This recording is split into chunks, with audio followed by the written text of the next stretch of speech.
Well, let me recommend it to you. He talks about these kinds of topics all the time, and he's not like right wing or anything. He's a socialist. He's a progressive, and he he's been a major influence on my own way of thinking. So you might find him interesting.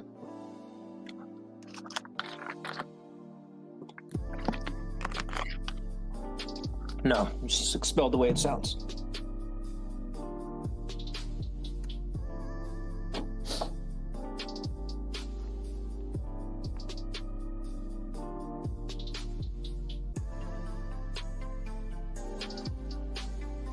All right. Just to let you know, I am.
Okay, I think we're live.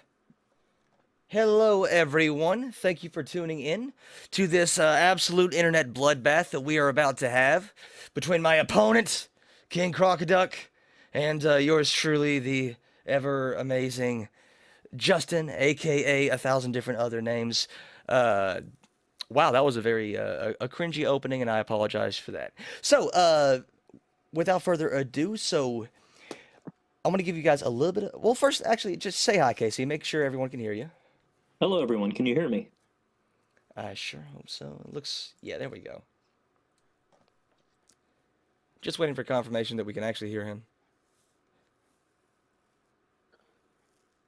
The quick brown fox jumped over the lazy dog. Every single letter. Yep. Okay, I'm gonna just go ahead and assume unless someone says otherwise, they can hear you. All right, so this conversation that we're about to have has been a long time in the making. Casey put out on Twitter months ago, was it? Like end of October, early November? Am I getting that right? If I still had Twitter at the time, then it was a very long time ago. Okay. So a very long time ago, he put out a challenge to Natalie Wynn of ContraPoints to debate her on the merits of social justice in academia. And in lieu of her coming on, I decided I was going to reach out because this is a topic that I'm very interested in discussing with somebody. And then about 1,000 different things happened in our personal lives that kept putting it off. And now here we are, several months later. Several feet pics were exchanged, several emails were exchanged, and now we're here. Finally, it's finally happening. I think I have stalled enough because I'm absolutely terrible at beginning streams on my own. So, Casey, please save me from having to talk on my own. Sure, sure. To anyone who's in doubt, the foot part is absolutely true. Foot pics were exchanged. um, so yeah, we're going to be talking about social justice in the academy, and even though we're having a kind of an adversarial position on this, as I was telling Jingles before the stream, I don't expect really much of a bloodbath here. My expectations for this discussion is I'm going to be presenting what I think are some of the problems with social justice scholarship in the academy. Jingles will probably present some of the things he thinks are awesome about social justice scholarship in the academy. And maybe we can arrive at some kind of middle ground where we can delineate between the circumstances in which social justice and the academy or good academic scholarship are able to coexist. Barring that, if that doesn't work out, then I guess we'll just have to slit each other's throats or something. Yeah, metaphorically in Minecraft, of course. Yes. Yeah. All right. So I actually think that you, in our initial email, you put out a very cogent case explaining your point. You put it much more eloquently than I could probably put it for you. So go ahead and, if you don't care, lay out your case about why there are problems with social justice infiltrating academia and knowledge production within it. Sure. Well, broadly, I see three areas where there are problems that I would like to address. And these three areas broadly overlap with different areas in the social sciences and in the humanities. So you can think of quote unquote quantitative social sciences, quote unquote qualitative social sciences, and quote unquote whatever it is those pesky humanists do. And the way I'm going to be thinking about it is in terms of the quantitative costs that social justice scholarship may be imposing, the qualitative costs and the philosophical costs. So on the quantitative end, it's no secret now that social psychology and probably the other social sciences as well are experiencing a replication crisis. It's been generating a lot of buzz, a lot of heat, and I don't want to be excessively reductionist and say that it's because social justice warriors are infesting these disciplines and throwing their bison. There are other things at play here. There's a generalizability crisis that's a lot less talked about, and we can talk about that further. There are issues with publication bias. Of course, there are issues with data dredging. Everybody knows so much ink has already been spilled on the topic of publish or perish and the effect that this has possibly had on p-hacking. My case, when it comes to the quantitative part of this discussion, is that social justice bias and political bias more generally can potentially exacerbate some of these maladies of the academy.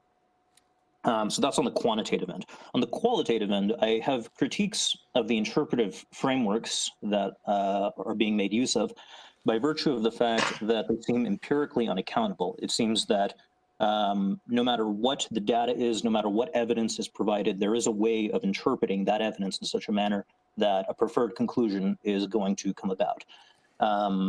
What in gender studies might be called a critical gender lens seems to me methodologically indistinguishable from Ken Ham's biblical glasses.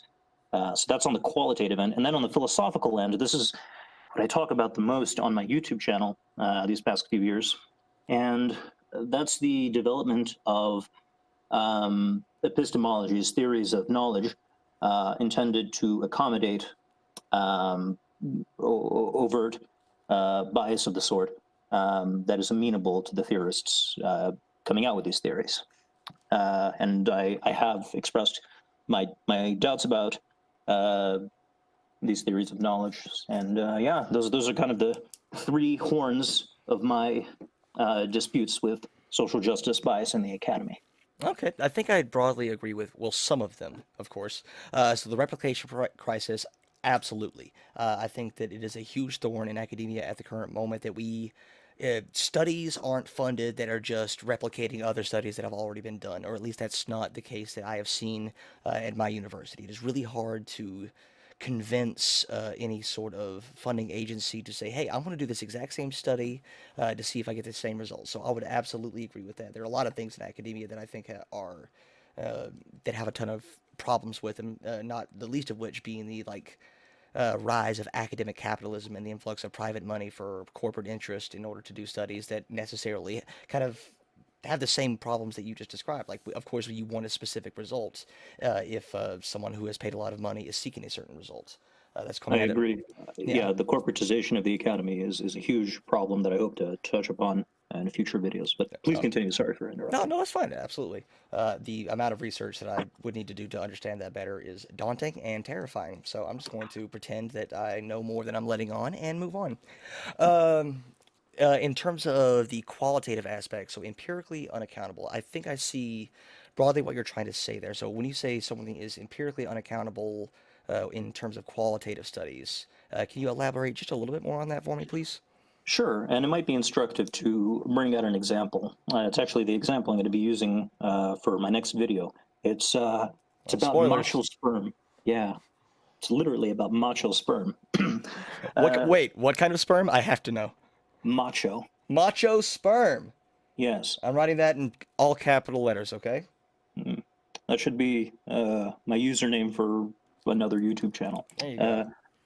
Anyway, the basic idea is in 1991, an anthropologist named Emily Martin published a paper in which she evaluated the metaphors being used by scientists in textbooks and in peer-reviewed papers when they were describing the characteristics of fertilization, how sperm fertilize egg.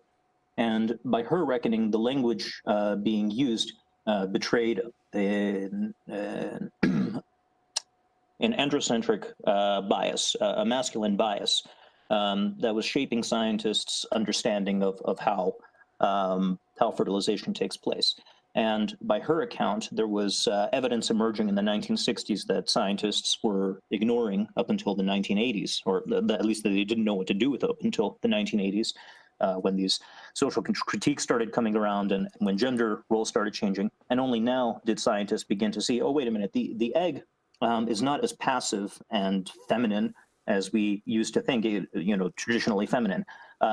It actually plays a proactive role during fertilization. And the sperm, they're not like these brave warriors who are rushing up this hostile vaginal territory to save their damsel in distress egg. The egg is this, the sperm are incompetent swimmers, your incompetent kind of weak men who now the strong woman has to send out her microovuli, I believe. I'll have to reread the study in order to pull the sperm in and initiate this process of fertilization. And I have critiques of the history that I won't get into because I don't think the history she's describing is correct. But when you look at her analysis of the language, you can see that you can argue it either way, honestly. So I'll quote one passage in particular just to illustrate the sort of thing I'm talking about.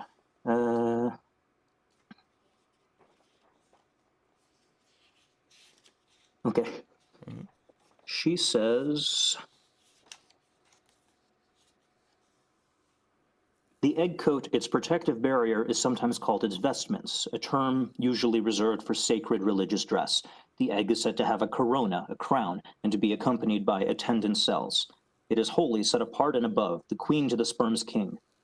So she's quoting things like attendant cells, like attendants' vestments, the things that are worn by royalty. It has a corona, so a crown. So the egg is basically a queen. But she doesn't quote anything about the sperm that could really be interpreted as king. What she goes on to say is she characterizes the sperm, or the text characterized the sperm as being on a mission, which is to move through the female genital tract in quest of the ovum. So she's interpreting this as a kind of traditional patriarchal relationship of king and queen. But I'm thinking you could just as easily interpret this as the queen sending her foot soldier on a mission to do something, or one of these attendant sperm there to do as the queen wants. It doesn't seem that either interpretation really has any advantage over the other. I think when a person engages in this kind of deciphering of the text, we learn more about that person than we do about the actual text. There is an interesting conversation to be had about interpretation of texts. I have 2 points to bring up on that. One is that it is arguably, since most, when science is recorded, it is for the most part recorded in a written format. So most information is written down, published, and distributed that way. And so the text is a form, you could argue it is the whole of science. Like writing it, what is that quote from the Mythbusters? Like the difference between screwing around and science is writing it down. So you could be argued like the text is the whole of science, and therefore it is subject to a form of literary criticism. Like the way a scientist decides to put their findings into words is a really interesting topic to discuss. And since now we're talking about language, your language is contextual and based on the culture that you're in. So I have a quote here: "The all acts of naming happen against a backdrop of what is socially accepted as real." So that there is an interesting point to be had about, it is, when scientists use language to describe their findings, they are using metaphors and naming conventions that are, situated socially, and that could, in interpretations of their work, that could flavor the kind of feel of it, if not necessarily I'm not saying it will ruin the findings, and now that everybody who reads any paper written by a man is now going to be sexist, going to be thinking about, protecting the eggs, Stefan Molyneux style, but I think it is interesting that the way we write our findings is going to impact and influence how we read them. Well, I'll have more to say on the topic of science as language momentarily if we get to the philosophical part. But I think that my principal objection to methods that purport to reveal the truth about what it is people are thinking when you interpret their texts is I'm not really sure how it is that they know that their interpretation is the correct one.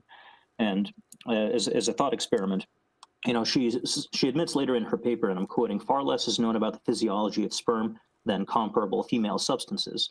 And she goes on to say that this is because one second here. Greater scientific scrutiny of female reproduction has long enabled the burden of birth control to be placed on women. So the reason why we have a greater understanding of, a weaker understanding of sperm than of the female substances she's alluding to, is because society wants to control female reproduction. But, as I read this, just as a thought experiment, what if it were the other way around? What if we had a much better understanding of the structure of sperm than we did of these female substances that she's alluding to? What would she be saying then? Would she say that this is because society, would she say the contrapositive, that this is because society is matriarchal and wants to control men's reproductive capacities? Or is she going to say what her contemporaries say when this kind of thing comes up? And that's that science is dominated by men, and men are only interested in men's issues. I think there are cases to be made in both, but I don't. I kind of agree with the notion that what we study the most is what society has deemed important. So, if I think there is a point to be made that if we are studying the reproductive anatomy of women far more than we study the reproductive anatomy of men, there has to be a reason for that, right? And that reason is arguable, but there has to be a reason. I agree that there is a reason, but I don't think that that reason is necessarily social. I will agree that social influences do play a role in things like the distribution of funding and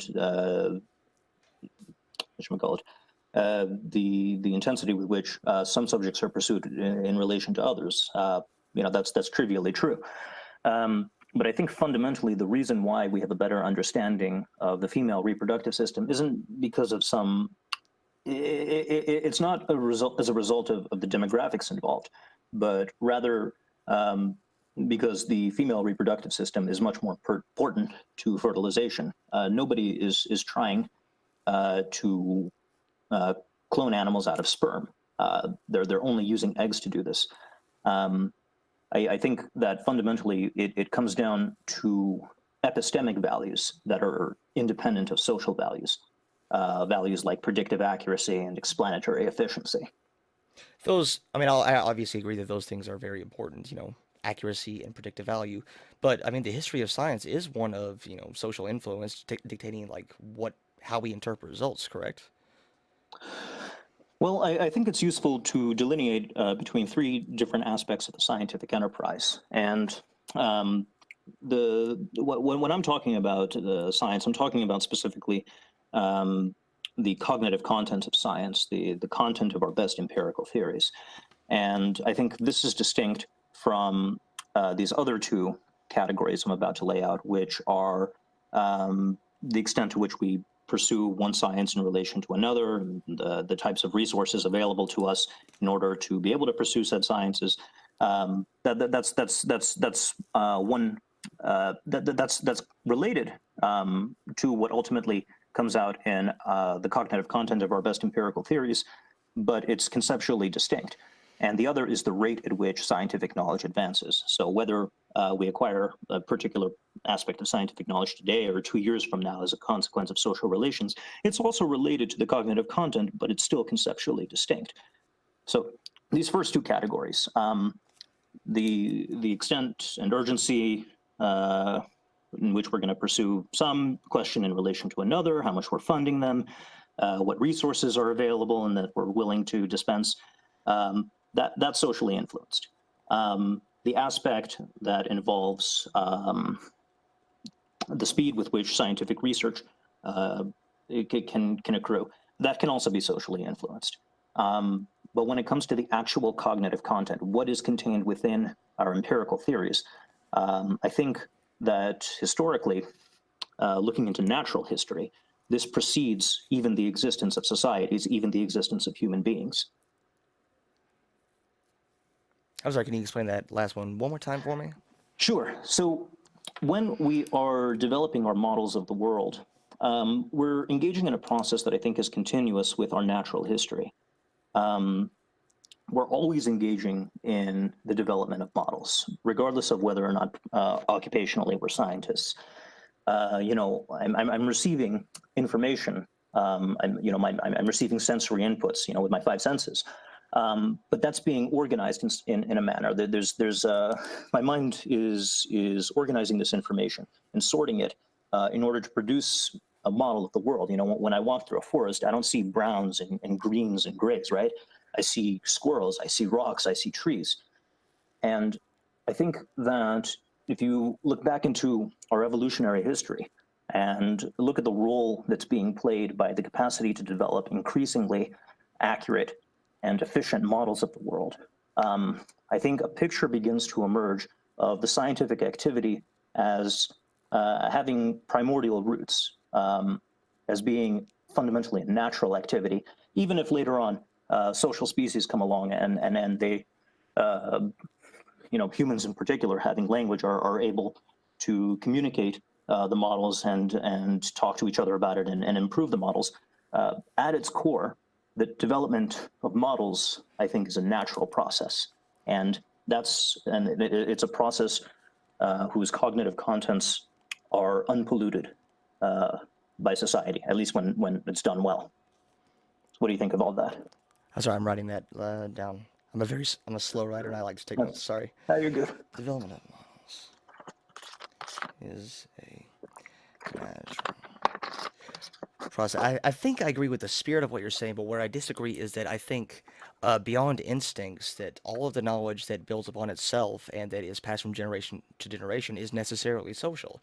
The information that we gain from our ancestors and that survive and to be taught to us isn't necessarily dictated by what is, sometimes it's dictated by what's most explanatory and what's most helpful for us to survive, but it's also socially situated. Like, for example, sometimes, for the longest time, man, racism in science was a real thing. Racialism was a generally accepted scientific, you know, scientific pursuit. It was generally accepted as true that human beings had evolved into different races, and evolution was an explanatory, model of as a reason for that.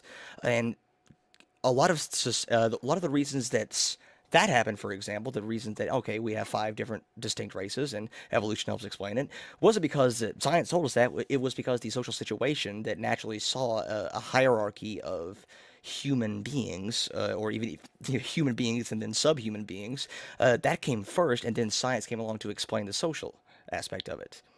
So in that case, in this instance, for example, uh, society absolutely dictated what science said.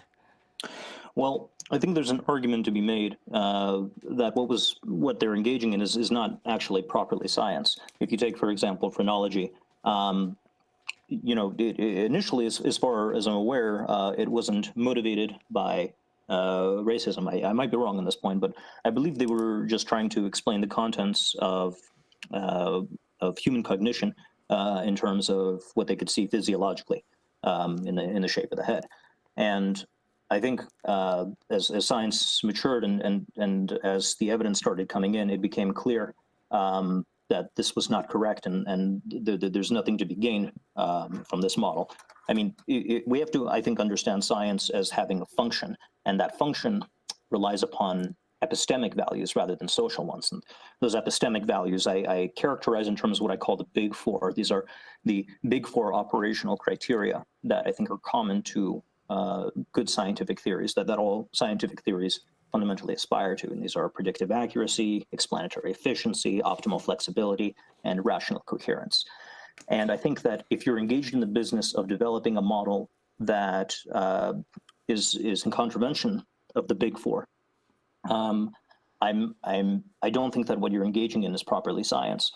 If you and I are playing a game of chess and our rooks are moving diagonally and our pawns are moving backwards, it doesn't really matter that we've adopted the paraphernalia of chess. We're not actually playing chess.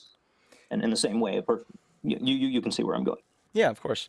Where I object to that is that the racialism that we were talking about, just as an example, because I'm debating a neo-Nazi in a week, and I've done a lot of research on racialism. Sure. That was good science for the time. I mean, it followed all the models. It wasn't thought of as being, it was just accepted as kind of like an a priori truth that, of course, there are different races of humanity. We've always thought that. It's kind of accepted as truth in society, and so that's going to guide our science going into it. And of course, when you do that, you will find average differences between populations, but the concept of the race came before that, and that came socially situated. And I'm sure that scientists at the time still tried to do the best they could to remain objective, to take their own thoughts and feelings out of this situation, but they were nonetheless influenced by their culture, and since they came to a wrong conclusion. So I want to ask you well, if you can respond to that really quick if you'd like. Sure. Well, I agree that social influence has played a role in the types of hypotheses that were being developed. Um, of course, a social influence you can have a dream. You can have completely arbitrary reasons for pursuing a hypothesis, but um, if it doesn't work, then there's no good reason to hold on to it, and you kind of have to accept that. When you don't do that, I think you're doing science badly. With respect to phrenology specifically, as far as I'm aware, the broader scientific community by the 1880s, 1890s even, um, had already dismissed it as junk because it wasn't giving them any good results. You know, you can argue this or that ideology, but fundamentally, if the results aren't coming in, if the predictions aren't succeeding, there's a problem. There's a reason why paradigm shift, and that reason is the crisis. If eventually theory makes contact with reality. So even if the theory, the initial hypothesis is motivated by social relations, what actually comes out of that that's genuinely scientific, uh, I think obeys only epistemic values rather than social ones. I think my biggest objection to that is that until another paradigm comes along with which to shift, with which to cause a scientific revolution, or whatever you would prefer to call it, that kind of is the good science for the time. I mean, until something else comes along, you don't know that what you have isn't the best thing that isn't the best thing that you have. Functionally, we have to act as if the best information we have available right now is the truth. We can accept that conceptually this isn't the whole truth, but if we're ever going to move forward, we have to accept that the best knowledge that we have right now is as true as we have it right now, and we have to use that going forward. So, all the quote unquote bad science that was done at the time was good science at the time. It wasn't the process of collecting that data that made it bad. It was that the furtherment of scientific research revealed it to be untrue. So he still followed the scientific method to achieve conclusions that were erroneous, but that doesn't make it bad science. That just makes it incomplete science, and that incomplete science could have social factors that led to false assumptions that guided the research. By the way, if I'm But ever talking for too long, shut me up. sure, but are those social factors to be found within the cognitive content of the theory itself, or do they issue from that first category, the types of hypotheses that are pursued in relation to social questions? I'm terribly sorry. I was looking at chat for 2 seconds, and then your big brain takes are, and that was a compliment, by the way. I missed two words, and I couldn't understand it. Can you repeat that again? Okay, so um, you have a social influence in the selection of which hypothesis and which research program to pursue, right? Right. And then the cognitive content that comes out of that, is that content genuinely scientific? When we're talking about the social influence seems to come in at this first stage, this stage of hypothesis selection, rather than at this latter stage of the actual cognitive content of the theory. Oh, okay. Okay, I got you now. I would actually argue that both are social. And the reason I say that is because, who decides whether or not a scientific theory or model is accurate? Who decides whether or not it's explanatory? Other Well, scientists. I think that question it reminds me of when I'm being asked who created the universe. It assumes something about the properties of scientific theories and of models more generally that I don't think is necessarily true. I think that when we're looking at models of the world, we're looking at a means of explaining and predicting phenomena, and if it fails to do that, I don't understand in what sense it could be called scientific. Yeah, but again, who decides whether or not it's explanatory? Now, when I say it's socially situated, that I don't put any sort of negative connotations to something being socially situated. I am a big old humanist. I think we're fucking awesome. We could have gone this entire time without cursing. Now, demonetized right there. Uh, I think we're awesome, and that's, in my opinion, and this could be something that you can expand on and disagree with, that the highest form of scientific objectivity that we can aspire to is consensus, and that there's really nothing above that gives a scientific theory any more credence other than a scientific consensus of people in the field who agree that this is generally the best explanatory theory or model. Would you disagree with that or agree with that? I think I would disagree with that. Okay. I'm reminded of Richard Rorty's famous quote that truth is whatever your contemporaries allow you to get away with saying. And I think that what this kind of view neglects to consider is that there are operational criteria that come prior to any social influence.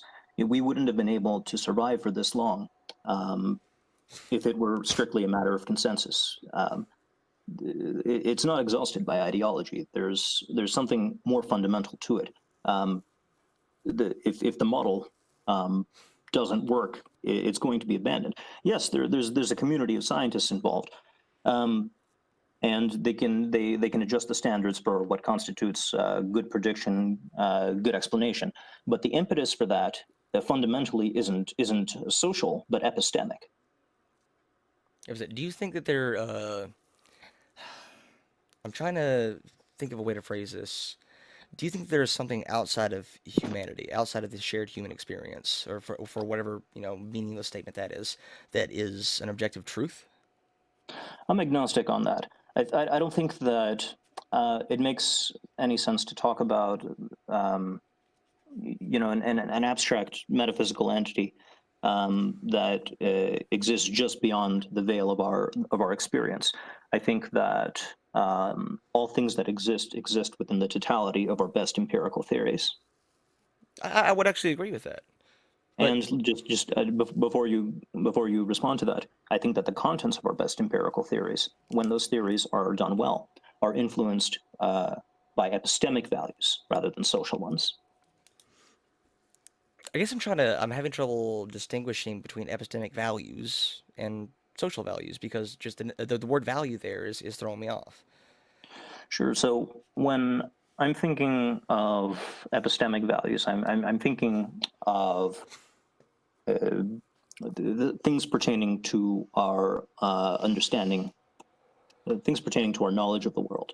What we're talking about epistemology, but there's something more fundamental to that I've been leaning toward, and that's axiology.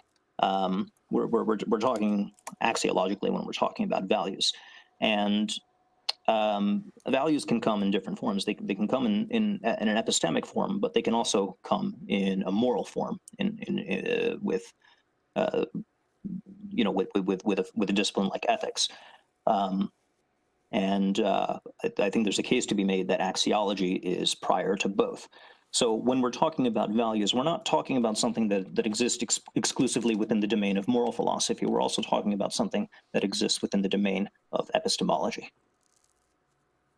So think of a Venn diagram. The big one, the biggest circle is axiology, and then it has two smaller circles inside of it, and that's epistemology and ethics. I actually drew the Venn diagram. Cool. Ethics. Yeah, I'm not sure. I'm sorry, I'm not sure how to respond to that. Probably because I only understood the Venn diagram part when I got to draw the pretty picture. Okay, let me try to put it another way. Maybe this will be helpful with the Venn diagram facilitating. When we're talking about values, we're talking about something that's more fundamental than either ethics or epistemology. Both ethics and epistemology issue, at least in part, from this more fundamental thing. But this more fundamental thing is conceptually independent of these other two features. So when we're talking about certain values that are influencing the cognitive content of our scientific theories, it's possible to say that there do exist values, but that those values are, excuse me, not of a moral or of a political variety, but of a variety that pertains to our knowledge of the world, to our theories of truth. Right. Does that make sense? That makes a little bit more sense, yeah. Do you believe in the alternative ways of knowing things other than the scientific method? This is something that I struggle with a lot. If somebody tells me, they read a poem and they tell me that they know what's inside of the poet's heart based on what they've read, I'm struggling to understand what exactly it means they know what's in the poet's heart. as far as I'm concerned, the only way to know what's inside of the poet's heart is to cut it out and look at it. Um, so I think I'm undecided on.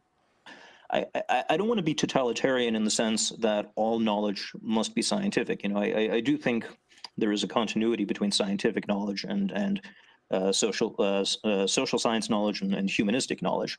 I don't view philosophy and science as being conceptually distinct or one being prior to the other. I do think there's continuity there. So, I always um, understood that philosophy preceded science. That was my sorry. understanding. It was my understanding that philosophy preceded science. Yeah, that's what philosophers tell themselves. That's what philosophy. No. Well, if we think back to what I was saying earlier about this, the science being something primordial, the project of developing accurate models of the world preceding the existence of humans and of society, I do think there's a case to be made that what we might call proto-science came before what might be called proto-philosophy, and then from there you have your official classical philosophy, and then your official modern science, and the things of that nature. Okay. Yeah, I'm trying to situate all of this within a kind of within a natural history, acknowledging that our natural history is continuous with our social history. Yeah, I think I have 2 points to respond to that. One, and it goes a little bit further back.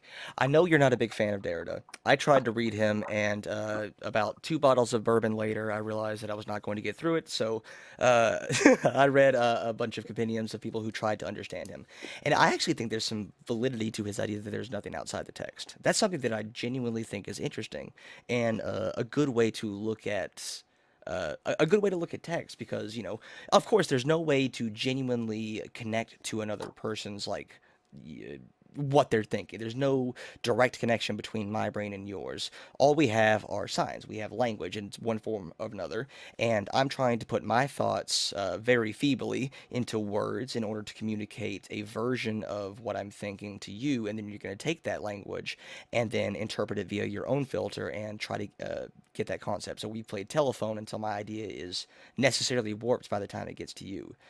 That's sort of, very loosely, what I think Derrida means when he says there's nothing outside of the text. Like, that Yeah, text is not, there no, is no truth in that text. that's a good summary. And I don't hate Derrida or anything. I just disagree with the guy. But you may have noticed a parallel between what he said about there's nothing outside of the text and what I said about everything that exists does so within our best empirical theories. Um, So where Derrida's response to that would be, yes, Casey, you're absolutely correct. Everything that exists does so within the context of your best empirical theories, and your best empirical theories exist as a consequence of signs within a discourse. And to him, I would retort, but wait a minute, our best empirical theories existed prior to the invention of any signs, prior to the invention of any language, by virtue of the natural history that I'm alluding to. Okay. Your impression of Derrida wasn't very good. You didn't have a sentence that lasted 9 paragraphs with 45 semicolons. I hate to tell you. Yeah, yeah, and I want to offer you my condolences for having to read. Was it of grammatology that you read? It was of grammatology that I looked at. Yeah, that's about. I too, quote unquote, looked at of grammatology and acquired very little from it. So I can only imagine having to get through all 350 or whatever, however many pages for well, I guess ultimately for your own your own learning. Yeah, it ended up being fun, and I completely forgot the second thing I was about to say. Can you get Shoot my my get my wheels turning a little bit more? What were we talking about? We were talking about science, whether the structure of science is fundamentally Oh, okay, okay, linguistic okay, or whether okay. it's fundamentally natural. There was a definition of science that actually really, really liked in it for its simplicity. That science is disciplined inquiry. I like it. I like simple things. I like short sentences. But I really like that definition of science, disciplined inquiry, because it does kind of predate the scientific method. So, how can we know things? Well, we ask things in a way that is intentional and disciplined. So, I think that's a really good way of taking our the totality of human knowledge that predates the scientific method and all the wonderful things that's brought us, and still tells us, well, actually, yeah, we still were able to know things. We were able to pass on that knowledge into a future generation so that they could start have a head start in the next generation and things like that. But to me that makes science. I know you don't like this, and I've been advised not to say this, but uh, science is a social construct, and you kind of said one of your videos that that's a truism. Like, of course it is. It wouldn't exist without humans. Uh, Right, right. Yeah, there's a trivial sense in which one can say that science is a social construct, and then there's the more controversial sense that I go over in my Science Wars series. But I want to get to something you keep bringing up, and that's the scientific method. mhm. What exactly do you think that is? The scientific method, as explained to me in my research methods. Oh, I actually have the book here. Is the light gonna wash it out? Research methods and physical activity. Oh, you can't see it, but they can. So basically, the scientific method of problem solving is one, develop, define, and delimit the problem. Two, formulate the hypothesis. Three, gather data, and four, analyze and interpret the results. So a really simple version of it, but that's what was told to me in my textbook. Okay, well, I'm gonna have to differ from the textbook and say something radical and crazy. So brace yourself. I Oh don't think no. there actually is a scientific method. Okay. Actually, the textbook kind of said that too. Oh, Where is it? It was. I liked it. It was a really good quote. Up, up, up. Oh, come on. It's a really good quote. Tell me I wrote it down. No. Oh, that's actually well, that sucks. while you're searching, I'll just elaborate on what exactly I think. I mean, I don't think that there's a particular method. You know, I used to think that it was falsifiability. I thought that criterion alone could distinguish a science from not a science. Um, but I've shifted my thinking since then to the operational criteria, to the big four. And what's really attractive to me about these big four is that the impetus for them isn't social, even though they can have social effects, and of course they do have social effects. Fundamentally, they issue from natural impulses, the will to live, as Schopenhauer might have called it. Um, Not that I'm an existentialist, I but gotcha. yeah, I think when we're talking about quote unquote scientific method, more generally the scientific activity, I think we're talking about an activity um, that predates the social. I like that definition of that. It kind of stems from the will to live. It's a really basic, really primordial driving force behind the desire to acquire knowledge. So I think I definitely agree with that. Did I interpret what you said correctly? Hmm. Okay, good, awesome. Yeah, I don't think I disagree with that. And I just Uh, want to pause and say I'm really liking our conversation. I think it's very productive, and yeah, yeah. you're a good host. Oh, no, I'm very, very awkward as a host. So, but thank you for that anyway. So let's. Where should we take it from here? Let's see if we can disagree on something a little bit more fundamentally. Sure. Because that's. I did read as much as I could of Thomas Kuhn's book. What was it? Scientific. I forgot the name of it. Yeah, structure of scientific There we go. revolutions. There we go. I read as Very much. important one. Yeah, very, very important. I got it at a used bookstore, which was very, very nice. Uh, and I Oh, you should have like. hit me up. I would have given you a free PDF. I should have. I like physical books. They're fun. I get a draw on them. And he's kind of the one, and I know that he gets abused quite a bit. Like I know he really disagrees with like the claims of relativism that a lot of people misinterpret his work for, but it's something that I really agreed with, like that nature of a paradigm shift. Like for example, in biomechanics, or I guess exercise physiology, there's a lot of overlap between the two. There's this theory called the popping sarcomere theory. It's a garbage theory, makes no sense. It's been outdated forever, but there's still people who cling on to it, like because it's what they know. They did it for 30 years and they refuse to let go of it, no matter how much research comes along to prove it wrong. So that I thought that was fun to hear. There's another researcher that I thought was interesting, and I guarantee that if you haven't heard of him, you probably have, that you'll disagree with what his take is. So Michael Polanyi, does that name ring a bell? The name does ring a bell, and I do think I read something of his, but I don't recall what it was. But I do think I didn't like it, so that must be why I didn't remember it. Okay.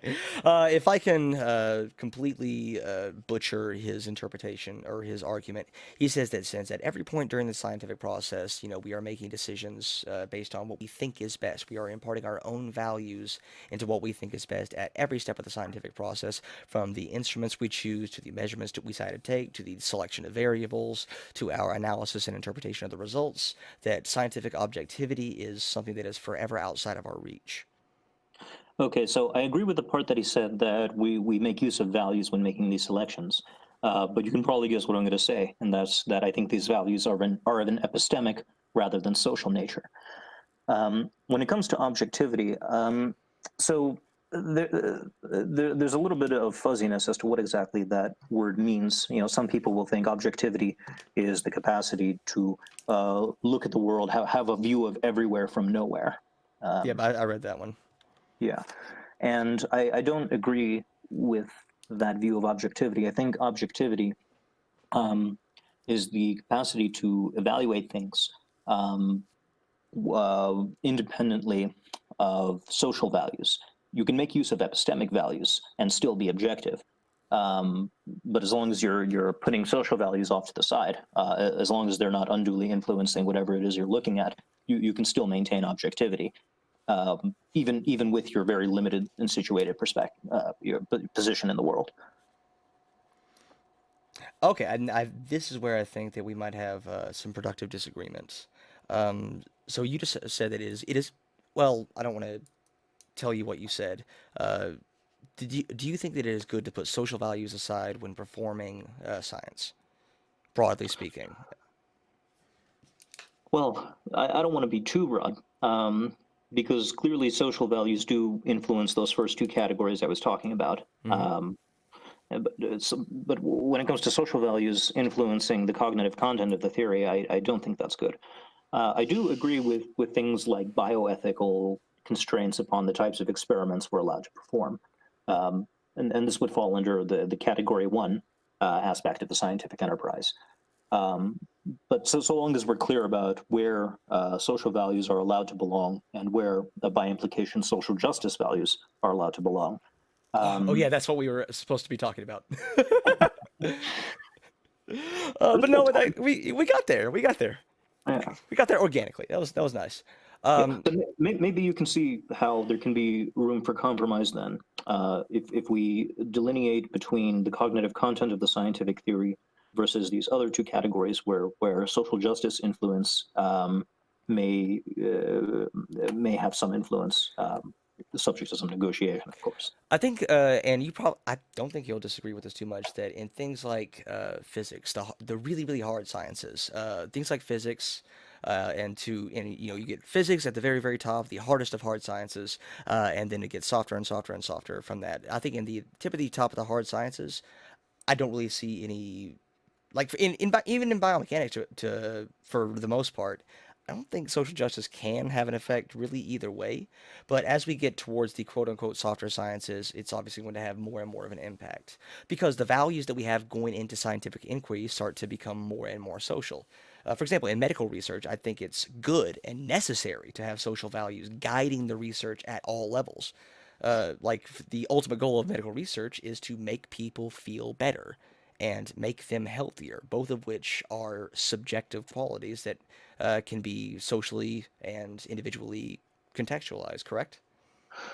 Is health really fundamentally subjective and socially constructed? I mean, I I know believe so, people yeah. will bring up Foucault in support of the affirmative.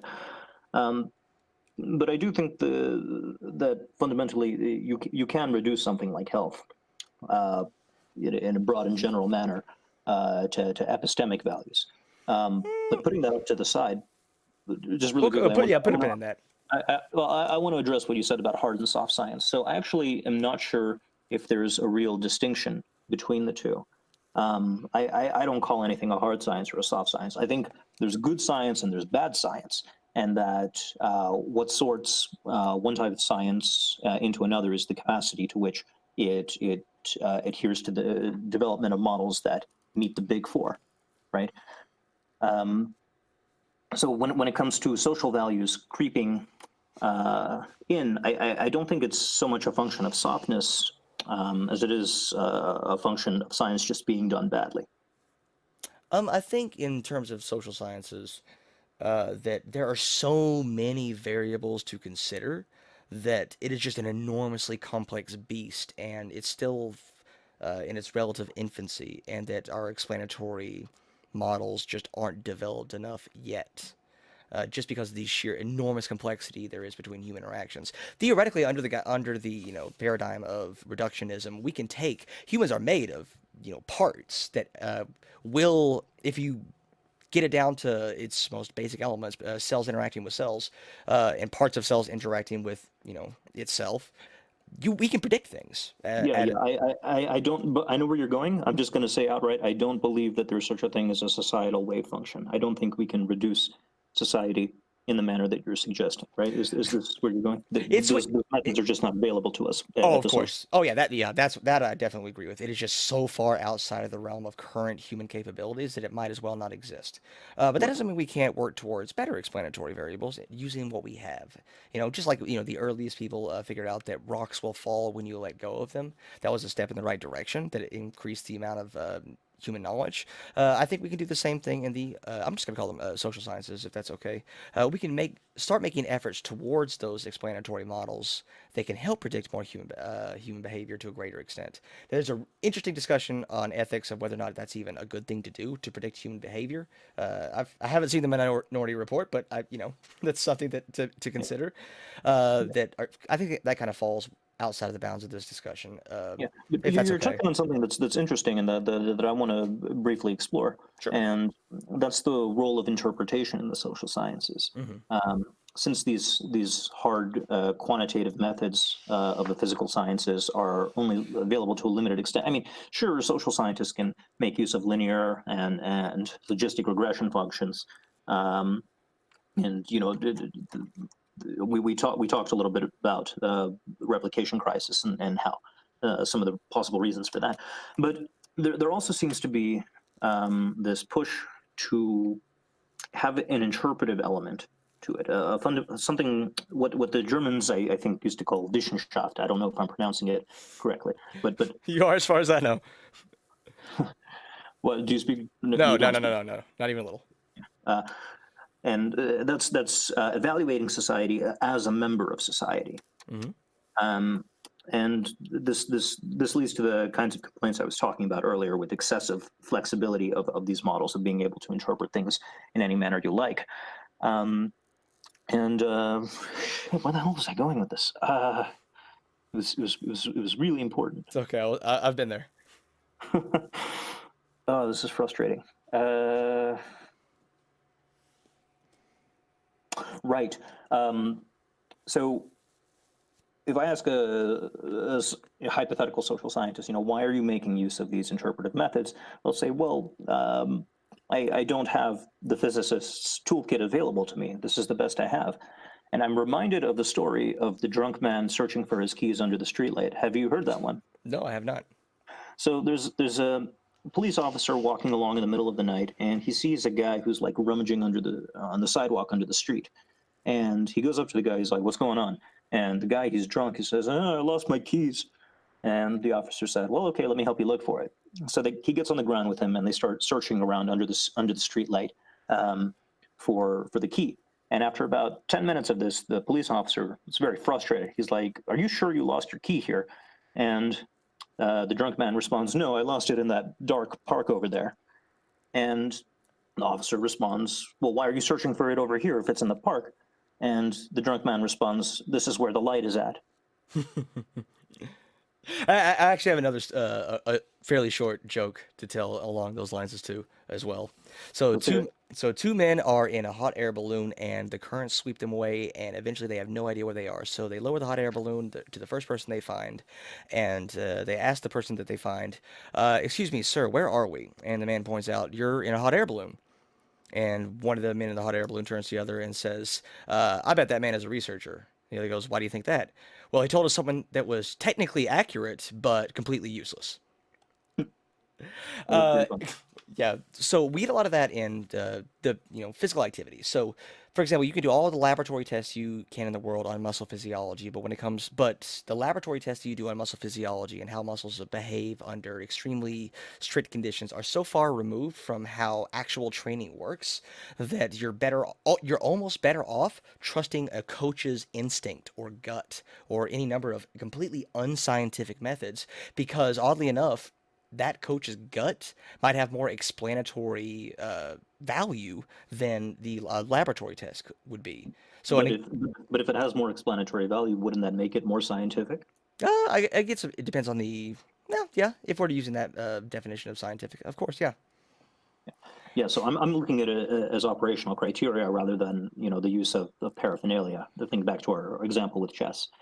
Um, Oh, I would. So, in on my definition, sorry, let me try that again. In my definition of science, which is discipline inquiry, I don't count intuition and hunches as scientific discipline inquiry.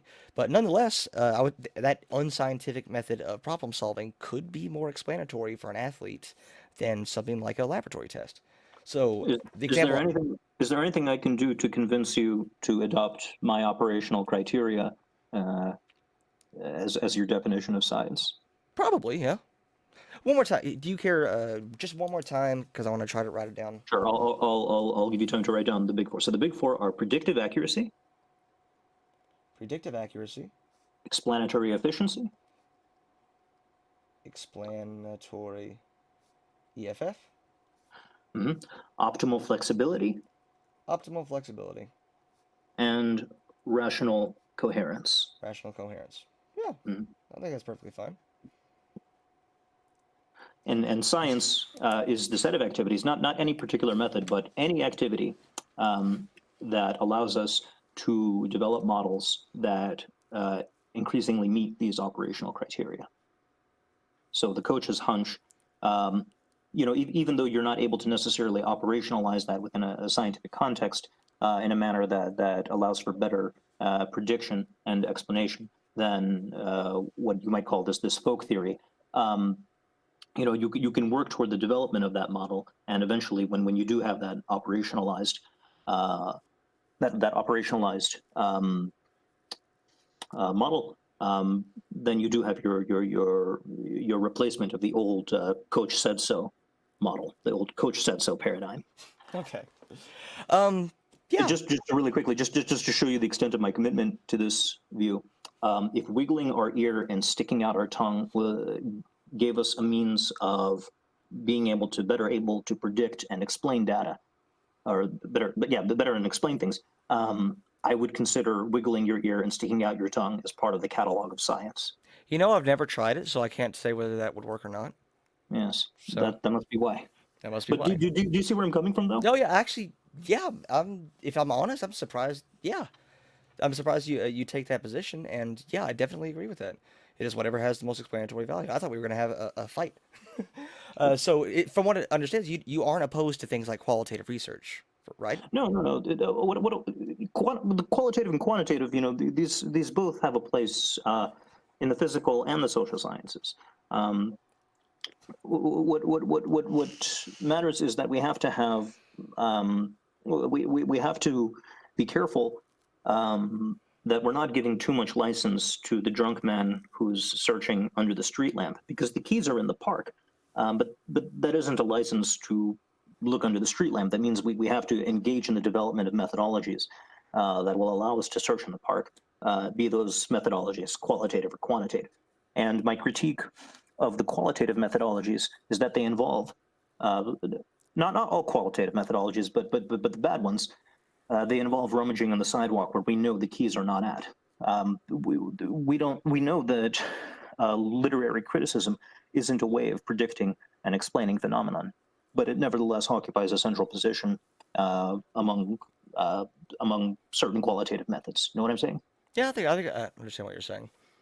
So my research has been basically split between biomechanics and educational researchers. So I'm studying to be a teacher. So for the past 8 or so months, half of my research has been on studies into academia, the process of education, specifically adult education. And of course, we see a lot of qualitative analyses and theories there. So some, and as far as I know, the vast majority of research into pedagogy is qualitative and almost exactly feels over reals in the sense that they use a lot of emotionally loaded language. But I've always at first I was really averse to that because I'm a big science rational brain boy. But at the end of the day, it's emotion that actually matters more than the facts that you're teaching in terms of whether or not you're going to communicate that knowledge to your peers, or not your peers, but well, you might even think of your students as your peers if you're hippy dippy enough, and I can certainly see myself becoming that sort of hippie. Where was I going with this? Oh, but if we can find those explanatory frameworks, so I'm really familiar with cultural historical activity theory. It's something I use to explain why online teachers fucking hate their jobs. That's a very academic way of putting my research, by the way. Okay. And it made a lot of sense to me. That doesn't mean that of course doesn't mean that it's correct, but it seemed like a theory that could hold a lot of explanatory value in determining how certain activities occur, especially in respect to learning. Like, why are some teachers just awful, and why are some teachers good? There must be some sort of criterion that we could judge that on, at least loosely, despite the enormous amount of variables that go into a single classroom setting, let alone an entire academic career. So I'm actually really happy to hear that you're in favor of things like qualitative research as long as it adheres to those four principles that you laid out. Yeah, yeah. The operational criteria. Yeah, and we're coming to the close now, but we should probably start wrapping up soon. But I just want to emphasize that these operational criteria, in my view, issue from epistemic concerns rather than social ones, even if social concerns are addressed incidentally by these criteria. Okay. So I apologize for the audience that we didn't touch on social justice in academia all that much. We mostly talked about the philosophy of science. I hope that was still fun to watch. Uh, let's see if we can get one little point about social justice in academia. You've laid out some of the problems that you have in how they guide their research and how it affects specifically that last thing, the cognitive aspect of uh, interpretation. No, I butchered that. I'm sorry. Um, Yeah, the cognitive content of the theory. yeah. Uh, I think rather than try to tell you what you think back to you, I'm just going to say what I think. So for a lot of especially social sciences, the relatively new fields of studying human behavior and how we interact with each other, I think those are enormously important. Obviously, our human interactions are. I think it's a truism that they're important to most of us. That we want to have, we would rather have good human interactions, favorable, mutually beneficial, cordial human interactions than not. And so it's worth studying those phenomena in order to facilitate better human interactions. But that is definitely putting values into that social science research because the goal is how can we make this better, and what you consider better could vary tremendously in I terms of what agree. you're I agree, but the placement of the values are in that first category we were talking about earlier, which pertains to our decision of which research to pursue and to what extent. I right. view this kind of thing as being in the same category as how do we, we want to allocate resources, more research, more, blah. We want to allocate more resource sources to cancer research than to high energy physics. Um, and this seems to me to be in the same kind of class of social influence on science. But when it comes to the actual cognitive content, when it comes to the theory itself and it's meeting a certain set of operational criteria, um, I don't really see how a good science can be done um, that adheres to social justice bias.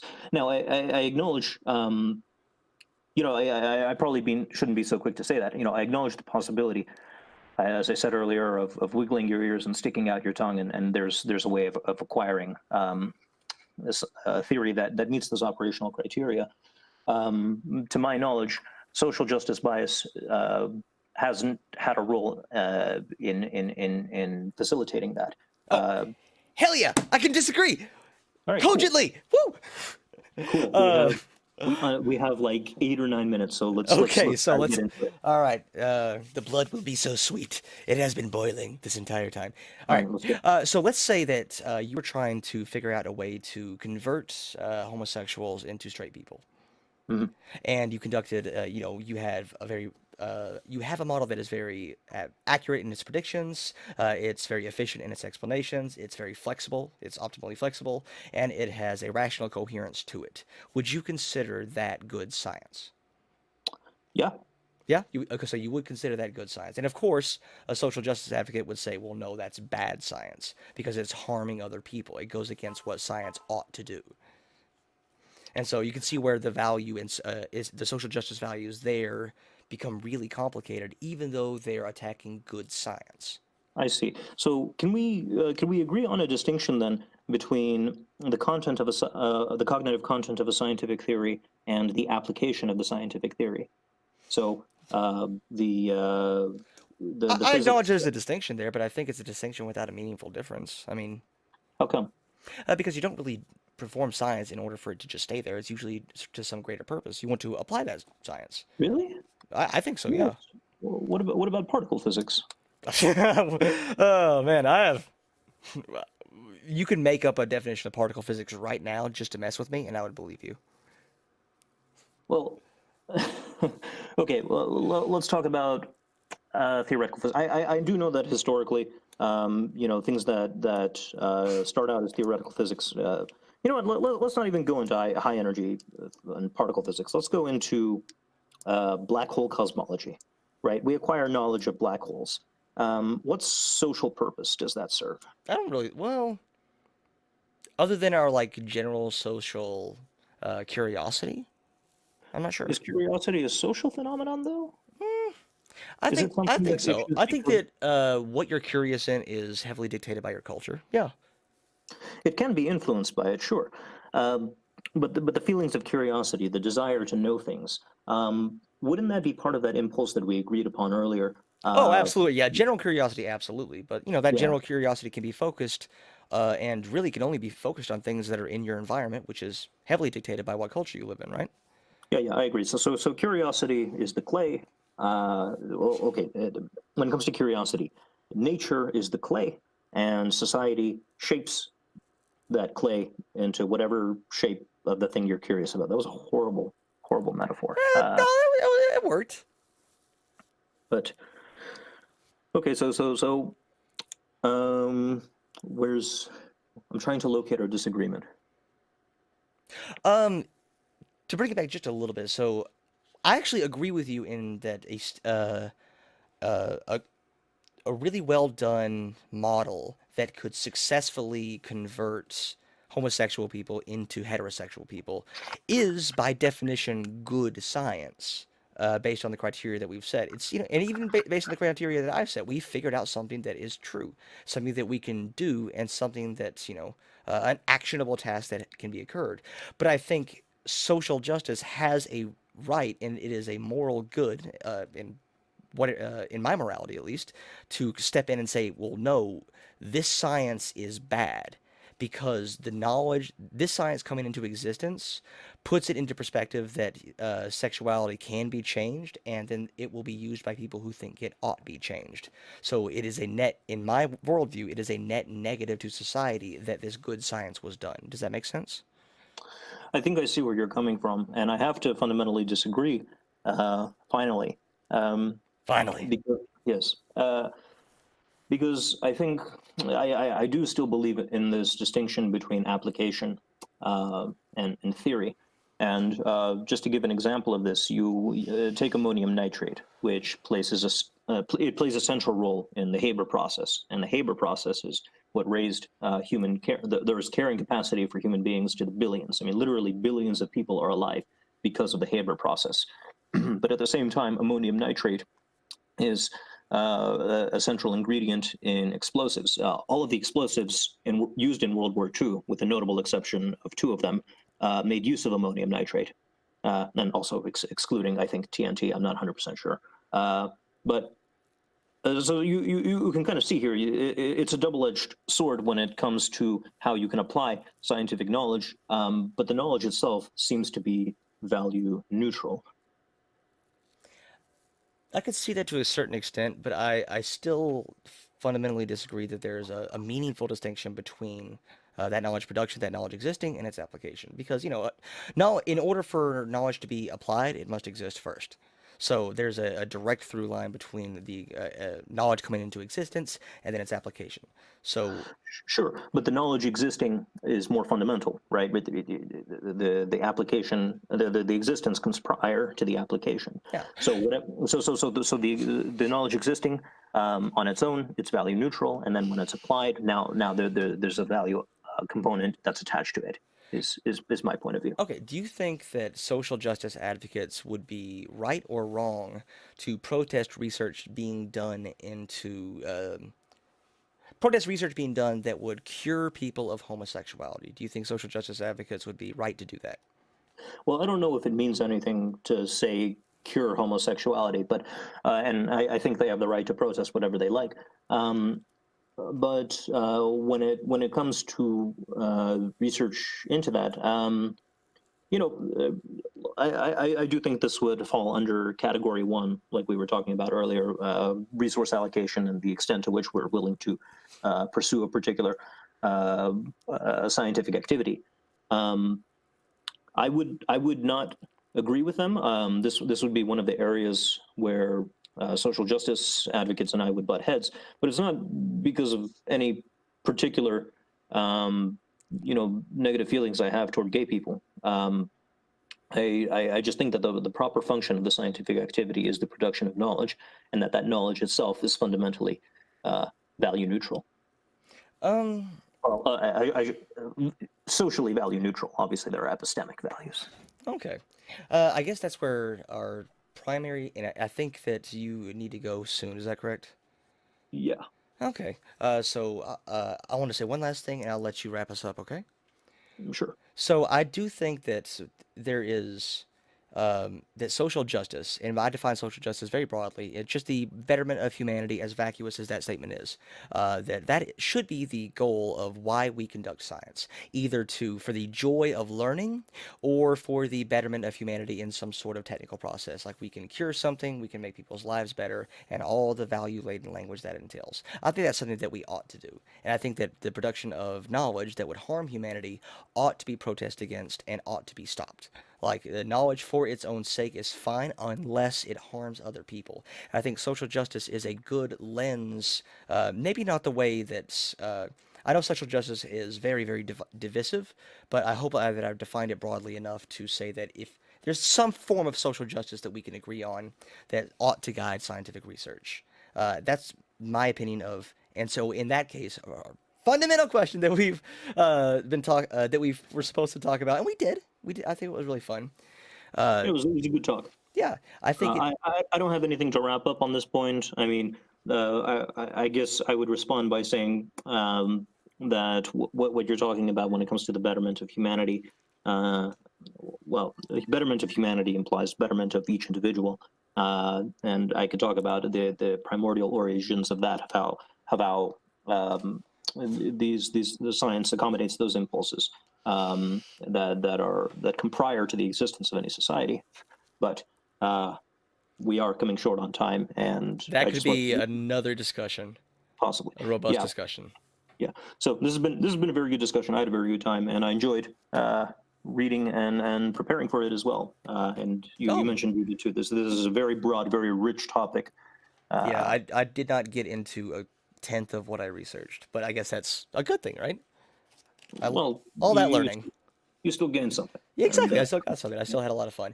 Uh, I hope you gain something from this conversation as well. I did very much I so. Casey, thank you so much for coming on and talking to me. It was a very cordial conversation, and I would be open to talking to you again. likewise, All right, and you have a good night. likewise. All right, have goodbye.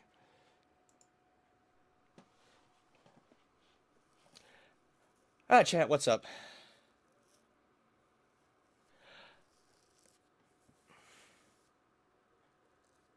What are we thinking of that?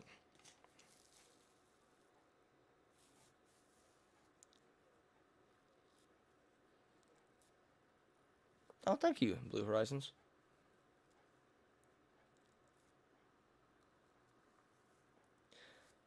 There are definitely criticisms. Oh, whoops. I did not mean to show our private email correspondence.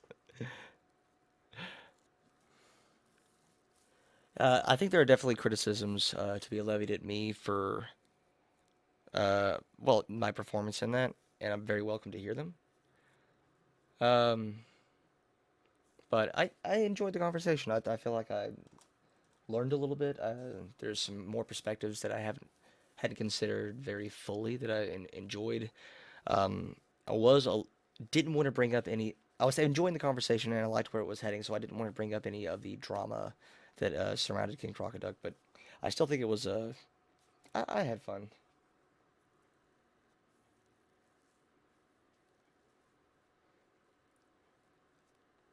Yeah. 20 Sapiens, his standard of objectivity is very self-serving, excludes social values, it assumes a conclusion he wants to arrive at. I think there is some points to be made there. I want to be honest and say that I was still trying to grasp his, like, the cognitive aspect of what he was talking about, because my notes are really, really terrible that I took during this. I can barely read them. It's something that's, yeah, I don't know, it's something that I'm going to have to do a lot more thinking about, a lot more research on. I think you put yourself in a cage toward the end. Is it a good sexy cage? Gentleman Z, what do you mean by put myself in a cage toward the end?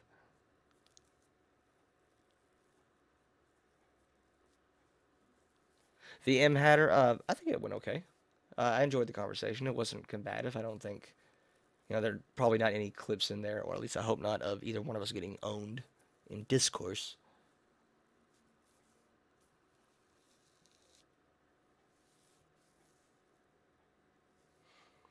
Oh, by the way, the book I have pulled up is Whose Science, Whose Knowledge by Sandra Harding. I read about half of it. I was able to read half. Sorry, what I mean is,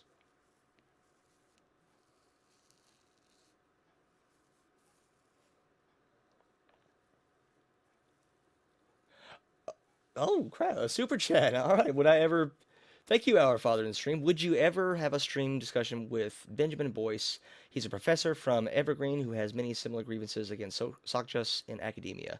I would be kind of intimidated to go up against a professor unless I did a ton more research. I did about 30 hours of research for this, and I feel like I am not qualified to discuss it. And I was at the very limits of my upper limits of what I was able to confidently discuss here. But it's something that I want to do more research on. I think that there is a lot more room for good discussion, and I think there needs to be more pushback from the social justice side because I do believe in social justice. I think it has a good place in academia, and I think it's something that we ought to pursue. But when we do that, we have to have good reasons. We have to have good arguments. We have to have solid reasoning that can be challenged, and we need to be able to refute objections to it.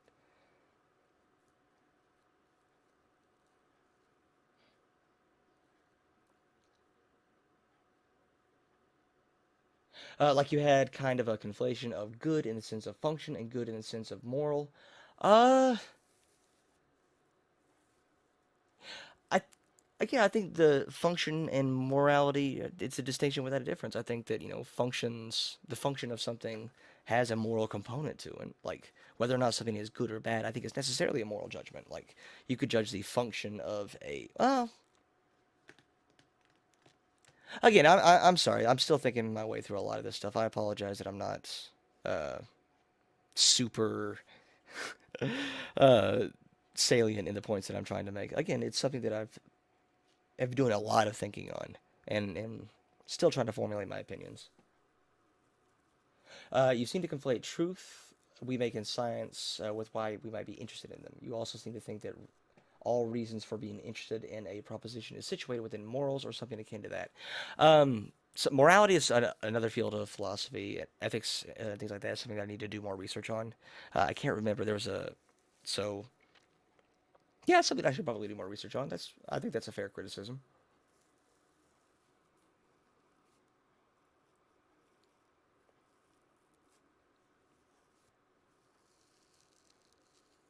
Yeah, thanks, Maddie and gentlemen. That was actually good feedback. Thank you.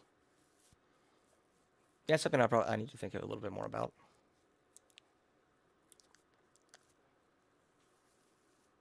Any last questions, criticisms, rude remarks? Let me try to think of that a little bit. Uh, Maddie, I think that when we go into science, it is in order to, in most cases, it is in order to solve a problem that we have. It is either to test a theory or to solve a problem. And I think when we are trying to solve a problem, like when we are trying to fight disease in medical research, or when we are trying to fix pain in biomechanical research, that is a necessarily moral position. And in a lot of social sciences, it can get even more obtuse than that. So in social sciences, what does it mean? What does well-being mean? It doesn't have a really concrete definition that I'm aware of. It's going to be, contingent on person to person, and sometimes we disagree with our participants what good is. And I think it's really important to be able to step back and understand that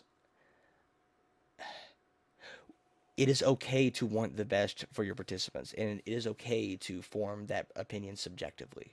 I guess is what I'm trying to mangle into an opinion. You're hoping for Derrida memeing. I got in a little bit of Derrida. Oh, hi, Mage. Sorry. Yeah, I want to get into Judd's chat here in a second, and yeah. Thank you everyone for tuning in. I hope that was I thought it was a very productive discussion, something that I'm definitely glad that I had. Uh, Feel free, if you're listening to this on a playback, uh, constructive criticism is very much appreciated. Especially, like, I want to know what I got wrong, because that's the only way I'm going to form better positions and make better arguments in the future. Uh, Thank you, Casey, if you're listening back to this. I did enjoy our conversation quite a bit. I hope to have another one in the future at some point. And yeah, I learned a lot, and it was really fun. You all have a great rest of your night, and that's it for me.